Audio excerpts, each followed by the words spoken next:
দীর্ঘ 4 ঘন্টা অপেক্ষা করার পরে অবশেষে আমরা পুজো দিয়ে বেরোলাম। ওখানে তো কোনো ভিডিও করা যায় না, তাই আর ভিডিও করতেও পারিনি। পুজো দিয়ে পেটে তো তখন ছুঁচো ডন দিচ্ছে, চলে গেছি খাবার দোকানে। প্রথমেই মিষ্টির দোকান থেকে কচুরি নিয়ে খেলাম। আর এক বান্ধবী কচুরি খাবে না বলে বাড়ি থেকে অলরেডি মুড়ি নিয়ে এসেছিল। তারপরে এবার চলছে মেলার খাবার খাওয়া।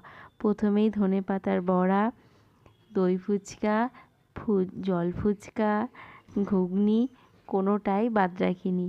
সবাই মিলে খেয়েছি। আর এখানকার বিশেষ আকর্ষণ, এখানে ভান্ডারা দেয়। তাই 2 বান্ধবী প্লেটে একটু করে প্রসাদ নিয়ে নিল। সেখান থেকেই আমরা 4 জনা প্রসাদ পেয়েছি। খুব খুব মজা করেছি। আর এত কিছু খাবার দাবার খেয়ে শেষমেশ সব অসুস্থ হয়ে বাড়ি ফিরেছি জানো না। তোমাদের যদি আমার ভিডিওটা ভালো লাগে অবশ্যই লাইক কমেন্ট করো আর আমার চ্যানেলটা সাবস্ক্রাইব করতে